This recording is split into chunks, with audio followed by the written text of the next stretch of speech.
అధిక లాభాల ఆశ చూపిస్తూ సైబర్ నేరగాళ్లు కొత్త తరహా ట్రేడింగ్ మోసాలకు పాల్పడుతున్నారు.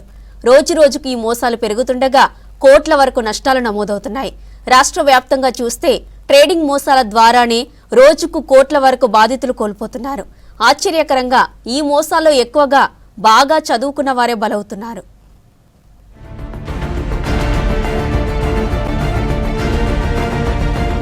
సాధారణంగా స్టాక్ మార్కెట్ ట్రేడింగ్ లో ఒకే డీమార్ట్ ఖాతాతో లావాదేవీలు జరగాలి. అయితే సైబర్ నేరగాళ్లు నకిలీ యాప్లు, వెబ్సైట్లు సృష్టించి వాట్సాప్ గ్రూపులతో బాధితులను తమ వలలోకి దించుతున్నారు. మొదట చిన్న మొత్తాల్లో పెట్టుబడులు పెట్టించి లాభాలు చూపిస్తూ నమ్మిస్తారు. ఆ తర్వాత భారీ పెట్టుబడులు పెట్టేలా ప్రలోభ పెడతారు. డబ్బులు చెల్లించే టైంలో మాత్రం యూపీఐ, ఆన్లైన్ బ్యాంకింగ్ తో పలు బ్యాంకు ఖాతాలను ఇచ్చి వాటిలో డిపాజిట్ చేయమని సూచిస్తారు. ఈ దశలోనే అనుమానం వస్తే మోసం బయటపడే అవకాశం ఉన్నా అధిక లాభాల ఆశతో బాధితులు జాగ్రత్తలు తీసుకోకుండా డబ్బులు కోల్పోతున్నారు. Trading fraud, investment fraud and digital fraud సంబంధించిన కేసులు తీసుకొని దాంట్లో ఎక్కువగా అమౌంట్స్ అంటే ఈ ఫ్రాడ్ అమౌంట్స్ ఎక్కడెక్కడ ట్రాన్స్ఫర్ అయినాయని ఒక 151 మ్యూల్ అకౌంట్స్ని ఐడెంటిఫై చేయడం జరిగింది. ఆ అకౌంట్స్ హోల్డర్స్ని, తర్వాత అకౌంట్స్ ఓపెన్ చేయడానికి ఎవరు సహకరించారు అనే దాని మీదే ఈ ఆపరేషన్ ఆక్టోపస్ అనేది స్టార్ట్ అయింది.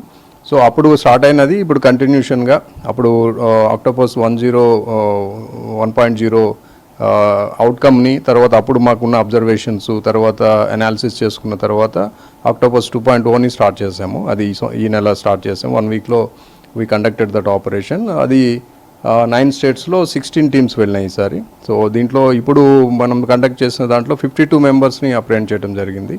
దీంట్లో కూడా ముఖ్యంగా కాన్సన్ట్రేషన్ అంతా కూడా ఈ మ్యూల్ అకౌంట్స్ ఓపెన్ చేయడానికి సహకరించిన వాళ్ళు బ్యాంకర్స్, ప్రత్యక్షంగా పరోక్షంగా సహకరించిన బ్యాంక్ ఎంప్లాయీస్ని మనము అప్రెంట్ చేయడం జరిగింది. ఇటీవల బాలాపూర్కు చెందిన ఓ రిటైర్డ్ సైంటిస్ట్ కుటుంబం ట్రేడింగ్ మోసానికి గురైంది. వాట్సాప్ గ్రూప్తో పరిచయమైన నేరగాళ్లు మొదట 20,000 పెట్టుబడికి లాభాలు చూపించి నమ్మిస్తారు.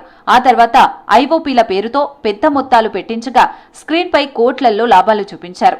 డబ్బులు విత్డ్రా చేసుకోవాలంటే కమిషన్, పన్నుల పేరుతో మరింత డబ్బు వసూలు చేశారు. చివరకు బాధితుడు మొత్తం 62 లక్షలకు పైగా 28 బ్యాంకు ఖాతాల్లో జమ చేసి మోసపోయాడు. దిల్సుఖ్ నగర్ కు చెందిన ఓ వ్యాపారి కూడా ఇలాంటి మోసానికి గురయ్యాడు.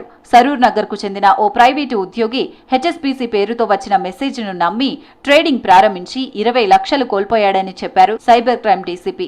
సైబర్ క్రైమ్ జరగాలి అంటే మ్యూల్ అకౌంట్ ఉండాలి. మ్యూల్ అకౌంట్ లేకుండా సైబర్ క్రైమ్ జరగదు. కాబట్టి మెయిన్ మా కాన్సన్ట్రేషన్ మ్యూల్ అకౌంట్స్ని మ్యాక్సిమమ్ ఏర్పాటు కాకుండా ఆ వ్యవస్థను మొత్తం డిస్మాంటిల్ చేయాలనేది మాకు ఉన్న ఉద్దేశము. దీనికి సంబంధించి ఆర్బీఐ గవర్నర్ గారిని కలవటము, తర్వాత వివిధ బ్యాంక్స్ యాజమాన్యంతో కలవటము, మా సిపి గారు ఆధ్వర్యంలో అన్ని చేశాము.